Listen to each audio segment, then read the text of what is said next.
Hey, y'all. Y'all on the list? Oh, to get out to the falls. Gotcha. Good, yeah. A live chat on explore.org. Yeah, so we're about to do that at 11 in just a minute. Yeah. Exactly.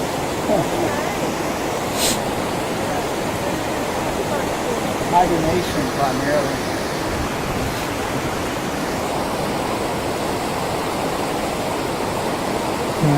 We might be live here in just a second. Okay.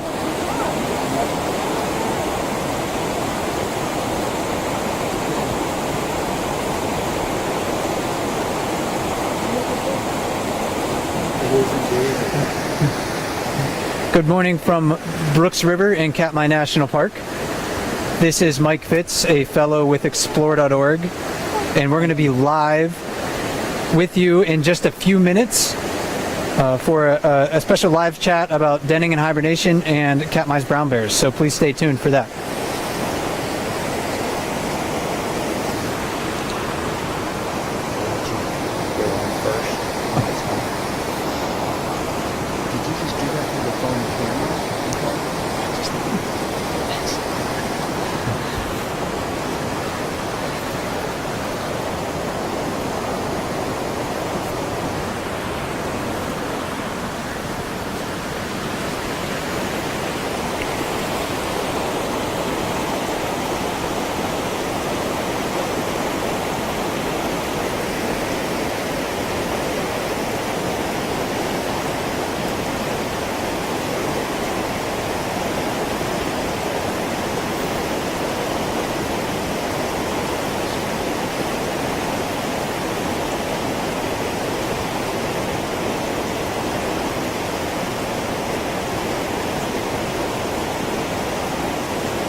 Good morning from Brooks River in Katmai National Park.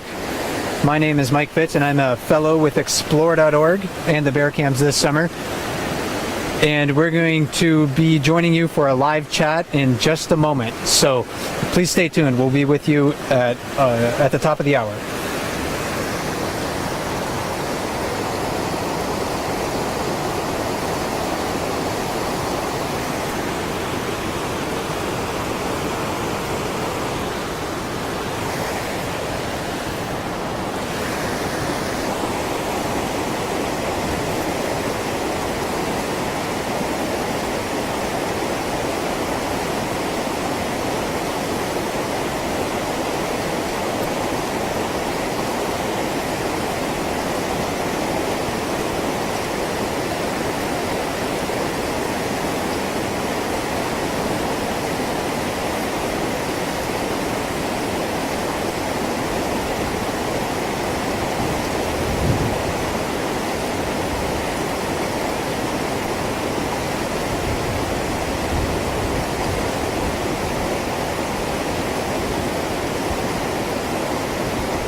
Welcome to the Brooks River in Katmai National Park in Alaska.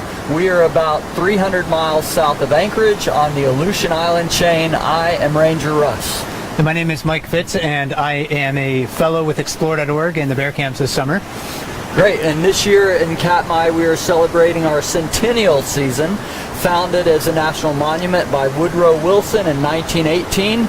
We celebrate 100 years this year with many different events and special speakers throughout the summer. You can find out more about that on the park website or explore.org. Yeah, and you can find Katmai's website, nps.gov/KATM. And if you're watching this live chat on Katmai's Facebook page or Explore.org's Facebook page, and you want to ask us questions during this live chat, please go to Explore.org, find the Bear Cam channels on there, and there's a chat board below the camera feed, and you can post your questions in there, and the helpful moderators at Explore.org will be sending us questions. So we'll try to get to your questions later on. Great. But we see a lot of activity at this time of the year associated with bears. They're doing a lot of things. Like this morning, you saw some bears courting each other down near the mouth of the river. That's right. We're seeing bears catch their first salmon of the season, and we're also seeing a lot of interactions between bears for dominance at Brooks Falls, right behind us. But a lot of what they're doing throughout the summer season is in preparation for hibernation. Yeah, they got to gain as much weight as they can this summer. And bears I really do think of them as survivalists in the sense that, I mean, they have to eat a year's worth of food in 6 months or less to survive. And when they go into their dens, they're just basically a self-contained commodity. The only thing they need from the outside world at that time is oxygen. That's it. And they live in there without urinating, without defecating, without eating or drinking. So during this live chat today, I think we're going to try to talk about some of the basics of hibernation and denning, because like I mentioned before, this is they're almost all of their summer season is spent in preparation for that. That's right. So that might help to explain some of the behaviors that we're going to see a little bit later on. Yeah, it's a big part of their survival, being able to eat enough to make it through that long dormancy. And they'll do that here on the Aleutian Islands. The Aleutian Islands has mountains about 2,800 to 3,200 feet, and dominated by alders and willow and sedges. And it's also kind of, we have lots of high winds, overcast skies like we see today, rain in the summer, and a lot of snow in the wintertime. And the human population is very sparse here. As a matter of fact, in most regions of the Aleutian Islands, the bears outnumber the humans, and there are very, very few roads out here at all. Right. This area is really remarkable brown bear habitat. It's hard to design brown bear habitat better than this. Abundant food resources, a lot of undeveloped land, so not a lot of pressures from humanity on these animals. Right. So they can find a lot of space to roam, and they can find a lot of really great denning habitat around here. And where do we find the bear dens? In this area. Some of them we find even up on Dumpling Mountain, which you may not see here, but it's right behind us. And Dumpling is about 2,400 feet. And most of the bears will den on average around 1,300 feet up on the mountainsides. The majority of them will find a slope between about 30 and 45 degrees. They're going to find a place where there are lots of alder and willows, so that there's enough of a root system to hold the den together once it's dug. I was able to explore some last year with a bear biologist on Dumpling, and I was surprised at how small they were. I think in my mind I thought, well, a bear is a huge animal, these dens must be enormous. But really the entrances to these dens average about 3 feet wide and about 3.2 feet high. And so you really have to get down on your hands and knees in order to crawl into it. They are just big enough for a bear to squeeze in. They're cozy spaces, the ones that I've been in. Very much. Yeah. I mean, I had trouble turning all the way around in a bear den. And one of the things I noted too was that the ceiling, so to speak, of the den had lots of roots hanging down. And I wondered about that. And of course they build it so that it'll be more stable that way and it won't collapse on them. And they'll also find places where there's not much water drainage, because of course you don't want seepage getting into your den and breaking it down. Exactly. And there's a video online of me actually crawling in a bear den. It's not really a great video because I didn't intend to put it online, but I did anyway. So maybe someone can drop the link to that in the chat. It's actually on Katmai's YouTube channel. Great. But yeah, so if you want to get a visual impression of what that is like, my experience in bear dens similar to yours. Cozy spaces, roots hanging down from the ceiling. The interior, the floor though, was completely bare, the ones that I've seen. There wasn't really anything in there but some rocks and some dirt.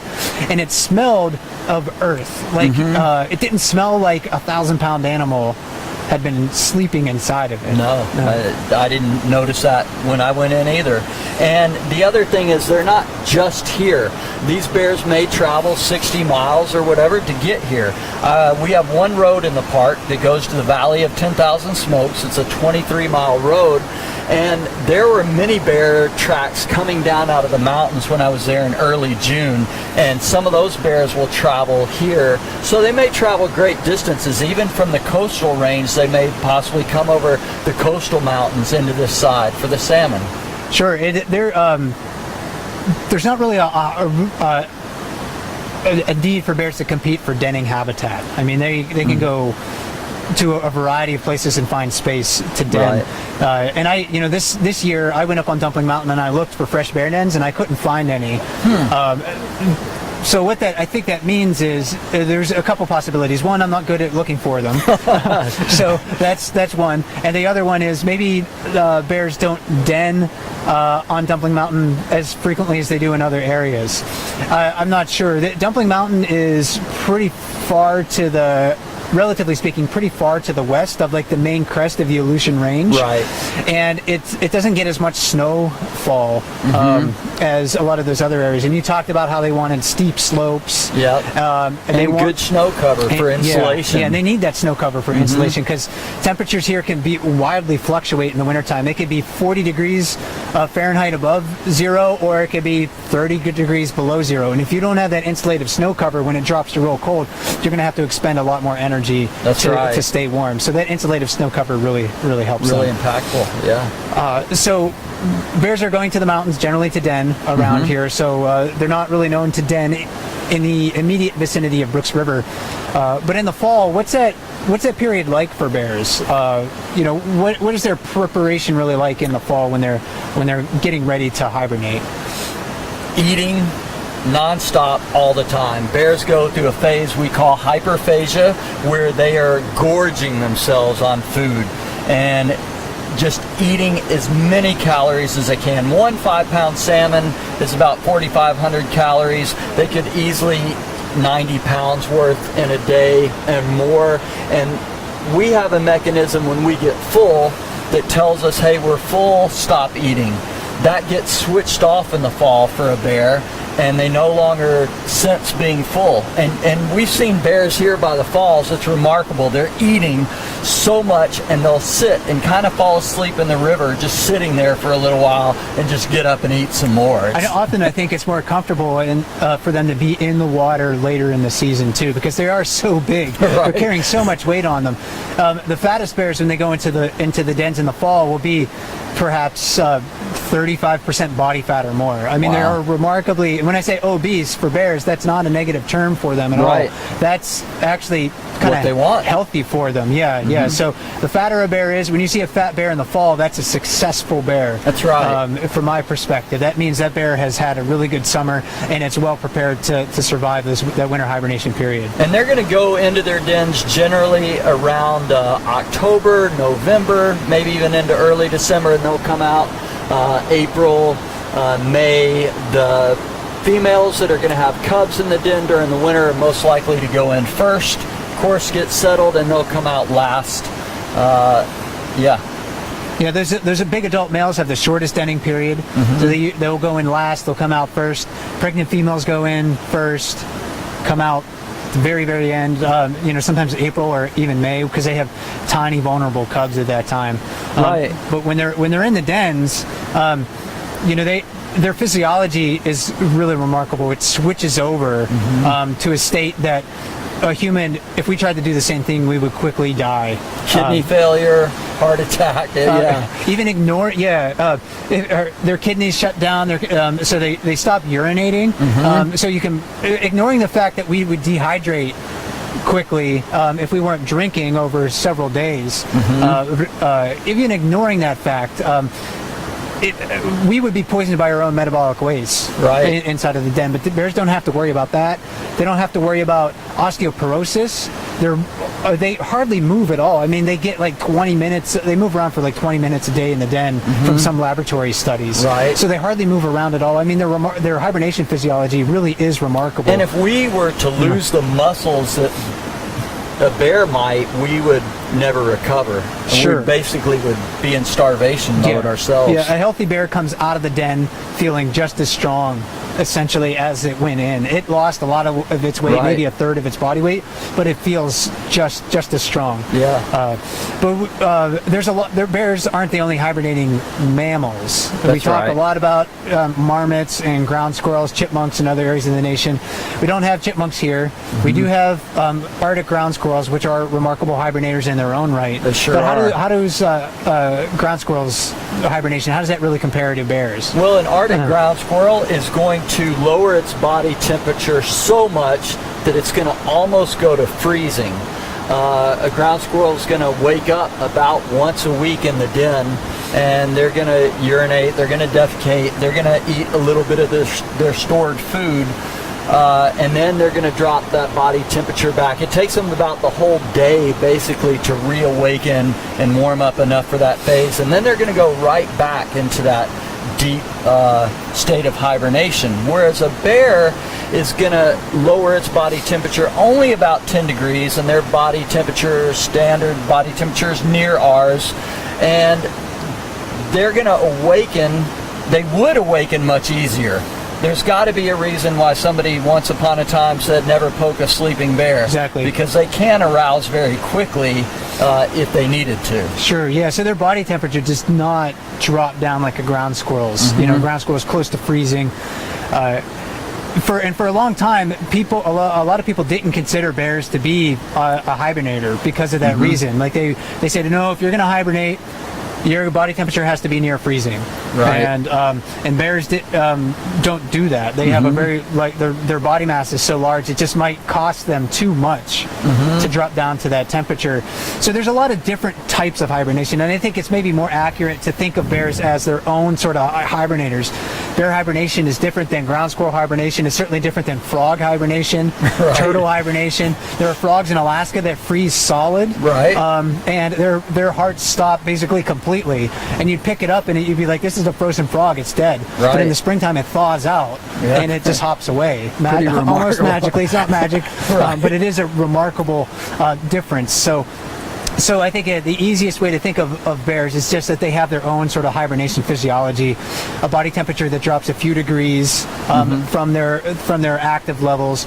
Heart rate, though, big difference in heart rate, right? I don't know if you mentioned that. I did mention that. Go ahead. Yeah, so it drops to maybe around 10 beats a minute, and it can fluctuate depending on if the bear gets up and is a little active. Right. Their breathing rate is only a few breaths a minute. And we talked about some of those other things that really make bear hibernation remarkable. We just kind of touched on it, but inside of the den, very little exercise.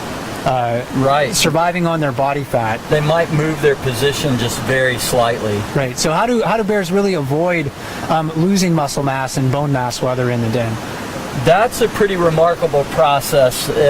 They use their urea basically gets converted, and they draw nitrogen from that, and from the nitrogen they're able to build or to maintain muscle and organ tissue that we would rapidly lose.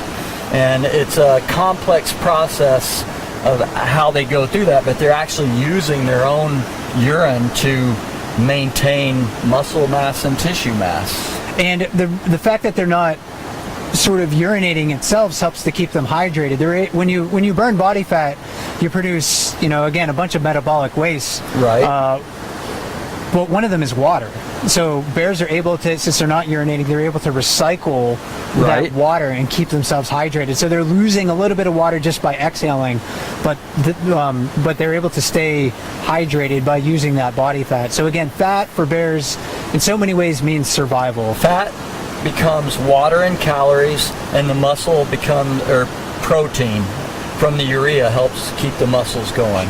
And one other big difference between bears and an immobilized human is that they're not losing bone mass. Their bones come out fairly strong, and that process isn't really fully understood. But bears are able to recycle the calcium in their bodies as well, and help keep their bones strong. Because again, somebody who can't utilize their bones. If they're, if we're not walking regularly Right. or getting regular exercise, our bones can weaken, and that's a natural thing that happens in humans as we age as well. Our bones Right. just don't, they're not as strong as over time. Right.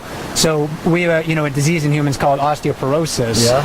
Bears don't suffer from that, even though they're immobilized And for even months though at a time. they have so much cholesterol in their system during the winter that would definitely harden our arteries, and yet they're able to carry lots of cholesterol and aren't affected by that. They basically should have diabetes for all intent and purposes, but they're able to make adaptations that allow them to come out in perfect shape. I mean, we will see the bears come out this year looking remarkably strong. Now, of course, they're hungry, and part of the reason they eat so much in the fall is there's not much food for about a month after they get out of their den, and so that food is not only has to sustain them through hibernation, but also through the very first month of summer. Exactly, yeah. Springtime's a starvation period for bears. It's a rough time of the year for them.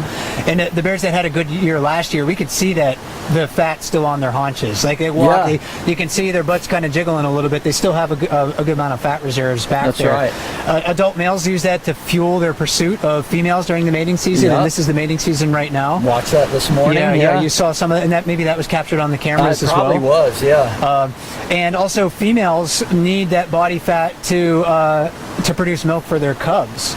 And the cubs are normally born in the den around December, and they would be about the size of a can of tomato soup, really small, and then they work their way to their mother's breasts and feet. And there's a lot of reasons why, or people speculate a lot of reasons why bears don't have that super low body temperature that a ground squirrel does when they're hibernating.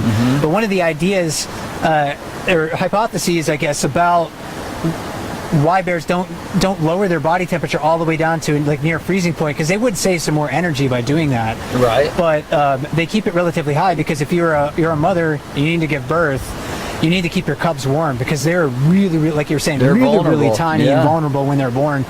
They don't have a lot of hair on their bodies. They're unable for the first, maybe couple weeks to stay warm enough to survive on their own. So they need their mother's body heat during that time period, and all of that fat the mothers use that fat to produce milk for their cubs. It's the den in a sense is almost like a surrogate womb for brown bears. That's a good way to look at it. And black bears, because they give birth to these animals that are super, super tiny. Compared to their body size, I mean, they should be giving birth to a cub that's like, Right. that's really big, but they don't. So those bear cubs are really helpless, and they nurse in the den and they grow rapidly inside of the den for a few months. But when they come out, still pretty tiny, maybe only a dozen pounds or so. And then they'll gain about 2 pounds a day once they get out and start getting food from mom. Growing really, really rapidly. Right. Now, the bears are such good hibernators. It's such an amazing process still that scientists are studying how bears hibernate with the idea that if humans could learn from what bears do, it could help us as we travel into space. If you could get a human's body to act like a bear's, you could have people travel much greater distances, because in effect we could mimic that hibernation and humans could travel for months in space. So scientists actually study hibernation to try to gain clues for how we might be able to use some of the techniques they use. Sure, there are many, many parallels that might be applicable to humans in our health. Space travel, I love thinking about that. There was a movie a few years ago, the name escapes me, but they went in, they basically went into hibernation pods and traveled through deep space. Okay. Kind of woke up. Planet of the Apes is a famous movie where they did that too. Sure. So people have been kind of thinking about that for a long time. But also, treating kidney diseases, heart diseases, bone diseases. Bears heal themselves, like wounds heal inside of the den, even though their blood circulation is really, really low at that time of the year. I mean, their heart is beating just a few times a minute. But bears, if they have a wound, and they go into the den, that heals over the winter time. So there could be a lot of a lot of ways that bear hibernation can help people in the future. Right. And I think that's one big reason why we need to protect bears out in these wild habitats. Because, we can take bears into den or, into an artificial den in a laboratory setting and try to measure its physiology and everything like that. But we can't recreate really fully the evolutionary and pressures that forced sort of bears to evolve that suite of adaptations that allows them to survive winter. So we need wild bears, I think, so we can continue to study and learn from them. They're enjoyable to watch. They're fun to watch. They teach us, I think, a lot about survival and wildness. But there's also, maybe some direct applicability to what bears do for human health. Yeah, and even beside all that, just having bears, I think, is just good for the human spirit. It's good just to have them for the fact that they exist. Sure. And you may have noticed it's starting to drizzle a little bit. Hopefully it doesn't rain too hard because our camera equipment is covered, but again, we don't want to get it too wet, so we'll be keeping an eye on things. It's about 20 minutes into our chat. Maybe we should maybe introduce ourselves if anyone joined us late, where we are, and maybe take some questions for the rest of the chat. That sounds good. Yeah. I'm Ranger Russ. We are here in Katmai National Park in Alaska. We are about 300 miles south of Anchorage on the Aleutian Island chain, a remote, rugged, wild land full of brown bears. Yeah, my name is Mike Fitz. You can see I'm not in a ranger outfit. I am a fellow with Explore.org and the Bear Camp, so I'm very thankful that they're able to allow me to come up and work with Russ and the other rangers and talk about brown bears, salmon, and everything that makes Katmai special. So for the rest of the chat, we're going to try to answer your questions. We'll try to get to as many of them as we can. I guess it depends on how long-winded we are. Sure. We'll try to keep it short, but you might throw some good questions at us or stump us. We'll let you know. And if you want to submit questions, I know there's a bunch in our queue, but if you want to submit questions, go to explore.org, and there is a comment section underneath the Bear Cam channels on Explore, and you can post your questions in there, and a moderator from Explore will be sending us questions our way. So in our chat here, people are kind of wondering about whether bears are protected while they're hibernating, while they're in the park. While they're in the park, they are protected. Outside the park, there's whatever the current Alaska rules apply, but within the park, they are protected in their dens. Yeah, definitely. If you can look at a map of Katmai National Park, it's a big area, 4 million acres. Hunting is permitted in Katmai National Preserve, which is to the north of us here, probably 50 miles or so. I can't remember the exact distance, but generally not during the denning season in that area. But here, like if bears go up on Dumpling Mountain, there is no hunting permitted in this area. Most of the bears from the limited studies that have been done here in the past, bears don't go outside of the park from the Brooks River area to den. They usually kind of shoot to the mountains in the immediate vicinity around here. Right. Some on the coast may be a little bit more close to the preserve than they are here. And a few questions in here about sows with cubs and coys and what they do after they leave their dens. So when they have cubs, what do they do kind of like right after when they leave those dens with those young cubs? Do they travel to search for food, or do they kind of hang around the den? They kind of hang around the den for a while. Some of that's a protective measure. That mother is super protective, especially of what we call a spring cub or a cub of the year, a brand new cub. She's going to be around the den a little bit longer. Sometimes they'll even go in and out of the den for a period of time. And then they'll emerge. They tend to show up here a little bit later in the summer. The mother's really protective of those cubs from the boars, the large males, who will sometimes kill a cub for various reasons. And so she's going to protect her cubs from other bears as well. Yeah, those cubs are just so small. It's hard for them to travel. You know, mother bear could be 400 pounds if she had a good year or more. Right. And again, you have then she has the cubs that weigh like 15 pounds or something like that. Right. So they're just really small. It's hard for them to travel cross country. You can imagine being a small cub and trying to cross rivers. Oh, and Katmai, yeah. or Brooks River. This is not a big river for Katmais. And yet You know. I've even seen 1-year-old bears struggle getting across this river. Sure. you know? So those cubs are just really vulnerable. So I think mom takes her time sort of traveling to those areas where maybe where they find food resources. So they don't tend to show up here until we get into July sometime. Yeah, they're usually like the last sort of like class of bear that we see here. That's right. We've seen already a mother this year with yearling cubs, number 435 Holly. Right. We've seen a bunch of adult males, some single females. We haven't seen any spring cubs yet, so I think they're probably still on their way That's to Brooks right. River. And we did see a lot of cubs get emancipated this year, which was interesting. Several sows had 3 cubs or 2 and then have released them on their own now. So it's fun to watch those young ones run around. And kind of tangentially related to cubs, this is the time of the year where bears make cubs. And we saw, I wasn't able to witness it, but you saw some. I did. It was some courting behavior today. And I someone did, was and asking about that. Okay, Yeah. well, there was 151 who is a male bear was sitting by the riverbank, and 409 is a female bear. Usually the males are chasing the females around. The female may initially be a bit afraid, but in this case she actually came up to him. 409 went up to 151. They basically snuggled for a while, but 409 was laying down, and eventually the other bear just decided to get up and move and find some food. But we watched them hang out with each other for half an hour or so. Okay. Well, it's I wasn't able to see it because I was in a different location. But what you described makes me kind of wonder if they had already sort of consummated the relationship in a sense. Sometimes bears will sort of like play with one another a little bit after they've copulated, and then they'll go about their separate ways. The 409 Beadnose, she's an adult female.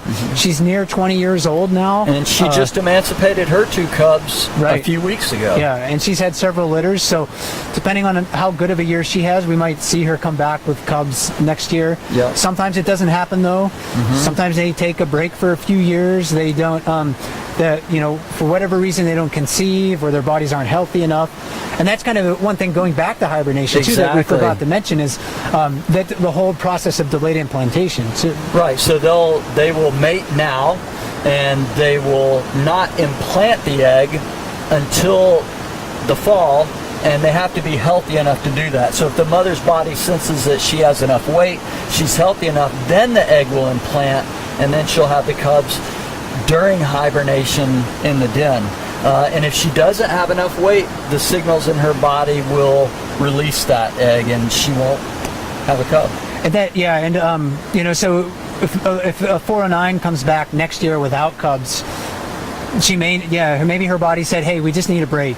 We're not quite ready to do this again. Right. Or it could be that, she just didn't happen to conceive this year. It's really, it's hard to say. But this is the peak of the mating season. June is the peak of the mating season for brown bears in Katmai National Park. So watch for a male bear to be following a female.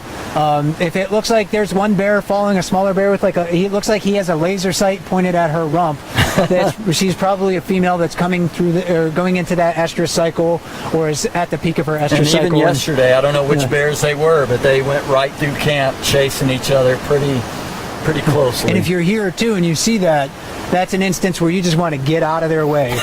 True.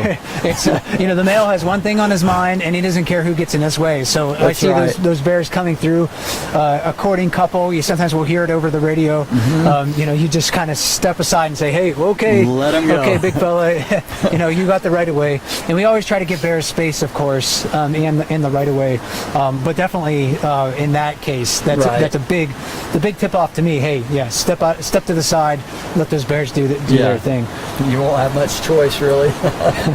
And people are wondering about some of the bears that we haven't quite seen yet, and we've thrown out a lot of numbers and nicknames for some of these bears so far. And if you're just watching the cams, getting to know these animals, or maybe you're just tuning in for the first time, go to Katmai's website.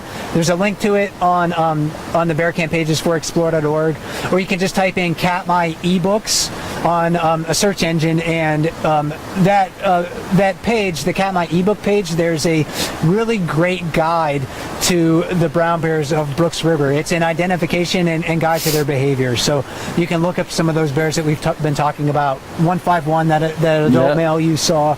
Number 409, she's in there, of course. A lot of the other bears that we might mention in the chat, including this one that somebody's wondering about.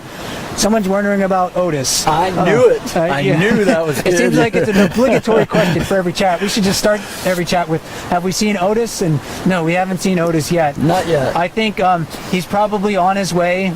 It doesn't mean he's necessarily stayed in his den longer than other bears. Otis is one of the more famous bears on the webcam. He's very recognizable. He has a floppy ear. He sits in the far pool at Brooks Falls, stares into the water. Looks like he's sometimes sleeping there, but a lot of times he's actually very, very focused on what he's doing there, waiting for a fish to swim in front of him. So he's a very efficient angler. Doesn't burn much energy. Yeah, doesn't burn much energy. So people look for him. They're very attached to Otis.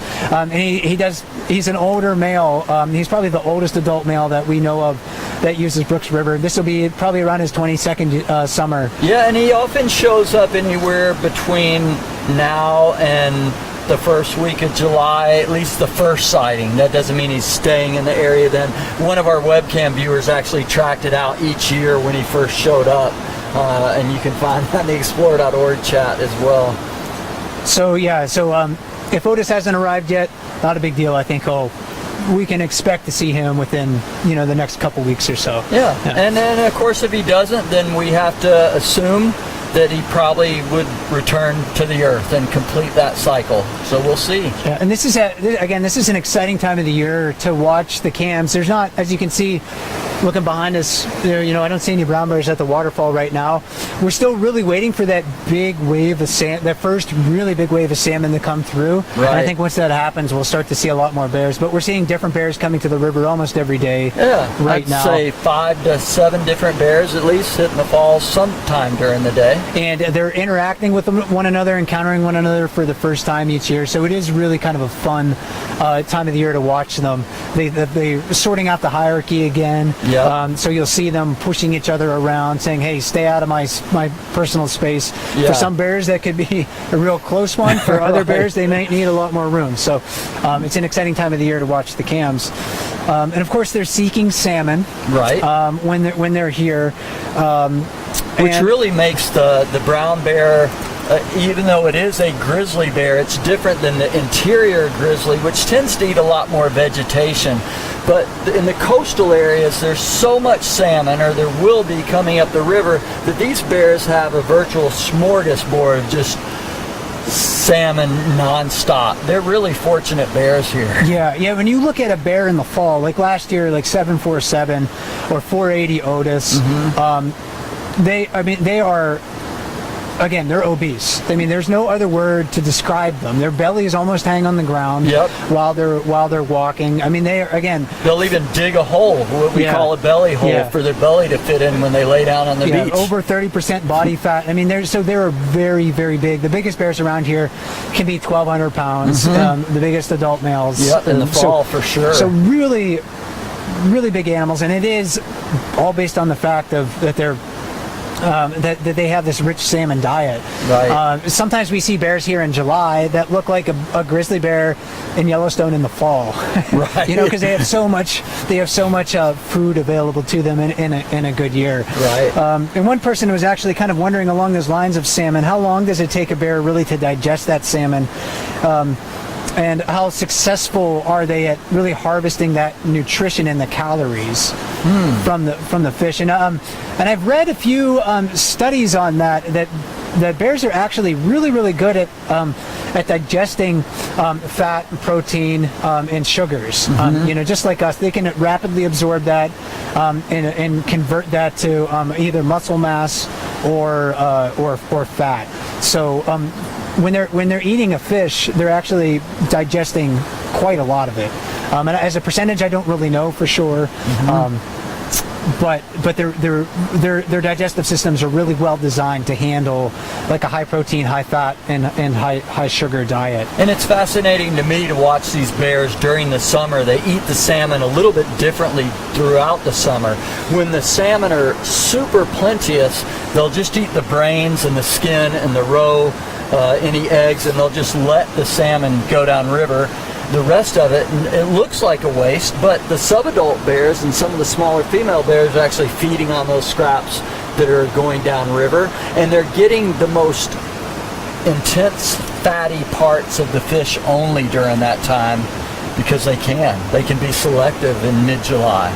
Yeah. The fuller the bear is, the more selective they're going to be for sure. So it is. That's something else to watch for. Watch for that high grading behavior as we start to get more fish. Right now, the bears are just eating a few salmon if they're catching any, and you can see they're hungry. I mean, those salmon weigh 4 to 7 pounds, and they can eat it in less than a minute. Yeah, I mean it's amazing. Like the wolf that whole thing down. They're and they're sometimes standing on the top of the waterfall, catching it in their mouth, and you could just imagine somebody taking a 5-pound sack of flour and throwing it at your face and saying, "Hey, catch it." Knock out all our teeth or break our nose or whatever. But a bear can catch that salmon jumping in their mouth and then eat it in less than a minute. So they're carnivores in design. They're omnivores by diet, but here their diet is very, very high, again, in meat, primarily salmon. Yeah, we'd be eating 40, 50 hamburgers a day, at least, if we were trying to keep up with a bear. Sure, and the most salmon I've ever seen a bear eat was a 480 Otis, and I did a marathon sort of bear watching session up at the falls a few years ago, and I counted him catching and eating about 37 salmon within 5 hours. Wow. And then so I left and I told the webcam audience to keep counting Otis's fish before he left, and he ended up eating like 42 salmon over 6 hours. So he was taking in like nearly 90,000 calories that day. I mean, it's those sort of statistics. I wouldn't have believed it if I didn't see it with my own eyes. Right. I just started, in my little notebook that I have I write down a lot of stuff. I have a little notebook that I pull out, and I like to jot notes down. And I just started making tick marks on the fish that Otis was catching. And nice. And he just kept eating, and I kept making tick marks. And so over 40 fish in a day, and a good day for a lot of these bears. That's great. And in the fall, we'll also see even the adults sometimes eating just the scraps. Once the salmon have finished the run, they'll go through, and you'll see them snorkeling, looking down in the water for any scraps still laying on the bottom. And here's an interesting question. I'm not sure if we have we'll be able to answer that, but what is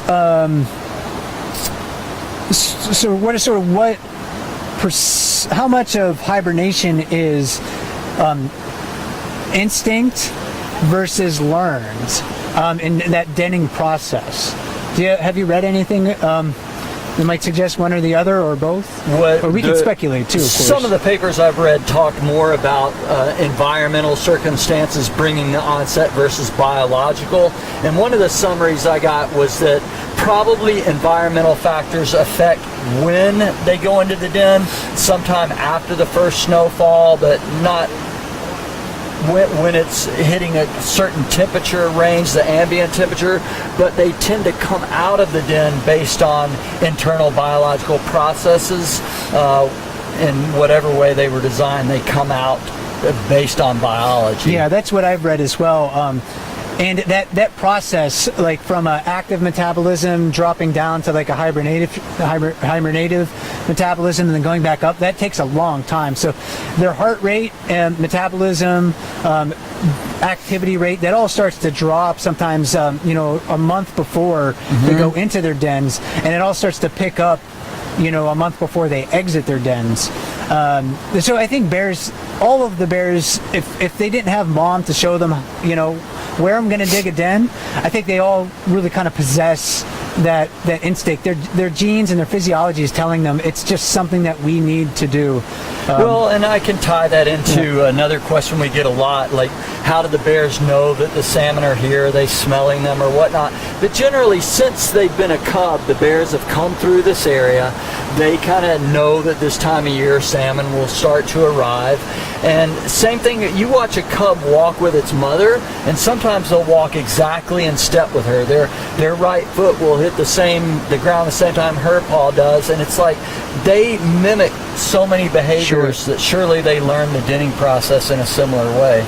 Yeah, when you can see that on the cams a lot. When mom is relaxed, the cub is relaxed. When mom is stressed out, cubs are stressed out. Yeah. So they do very, very much mimic what their moms end up doing. So I think there's probably a combination of learned versus nature versus nurture in Maybe a sense. a little bit like a human in that sense. Right. Yeah. As far as when they're denning.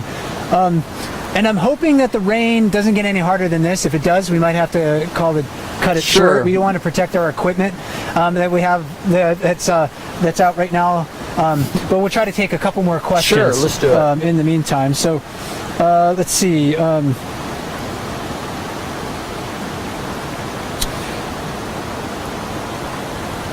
And we've only had one bear that I saw come through the falls when we were getting set up. We had, I think it was 51. Yeah. For those that know the bears, came through and just did a look, almost like, I'm going to see if there's any fish here. There's not really many jumping today, and then came right under the platform beneath us and continued down the river. That's typical behavior that you see at this time of the year. Bears cruising through, looking to see if there's any salmon around. And this question I think we did ask, but it might be important, or we did answer, but it might be important to answer it again. So how much do new cubs weigh when they're born and when they come out of the den in the spring? When they're born, probably about a pound. Tomato soup can, maybe even less than a pound. I mean, they're tiny when they're born. When they emerge, dozen pounds, 15 pounds, depending on how well fed they are. So they gain quite a bit, really. Yeah, but still not very big. Again, mom's going to weigh several hundred pounds. Right. So they're still pretty tiny, pretty vulnerable at that time of the year.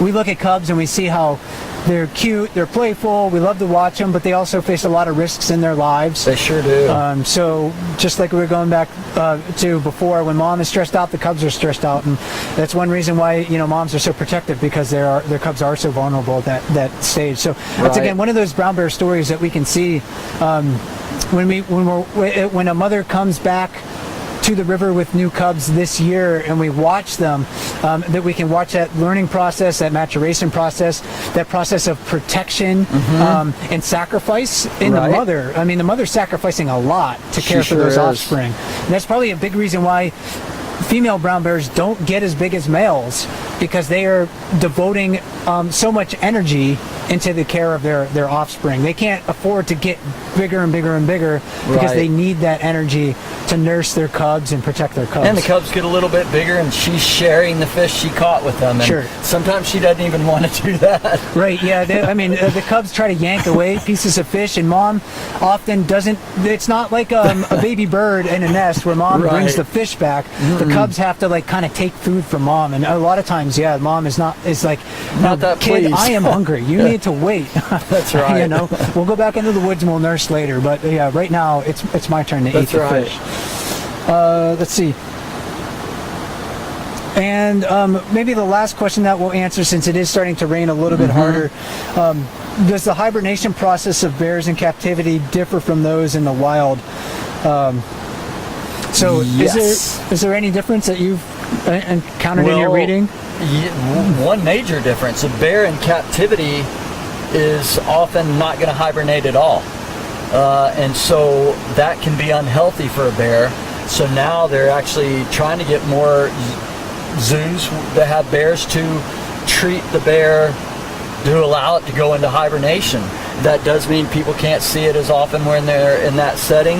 But physiologically, if they're going to go into a hibernative state, it's going to be similar, but many of them just don't hibernate. Right. There are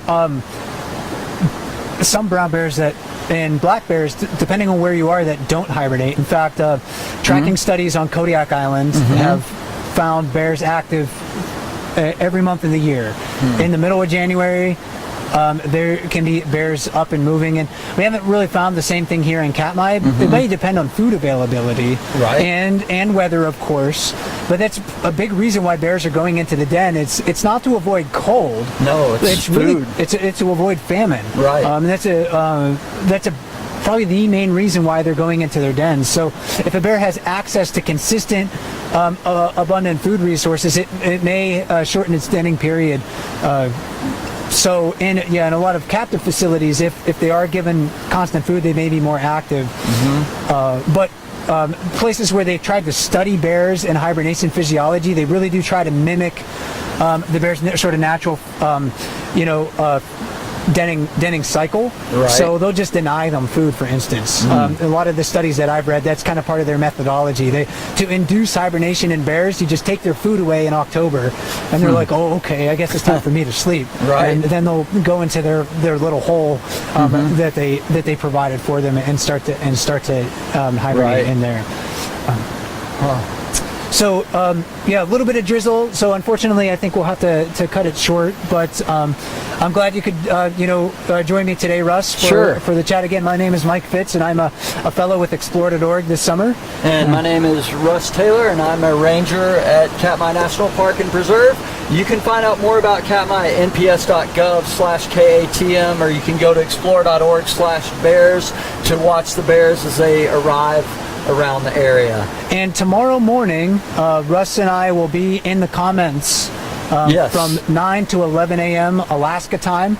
So that's starting 1 o'clock Eastern. 1 o'clock Eastern time. So we'll be in the comments. It won't be a video chat. We'll be in the comments to answer your questions as well. So you can join us then, and we'll do our best to talk to inform you even more about Bear Cam and the exciting season that we're expecting. Right. We've really enjoyed being with you today. Thanks for tuning in. All right. And we'll talk to you later.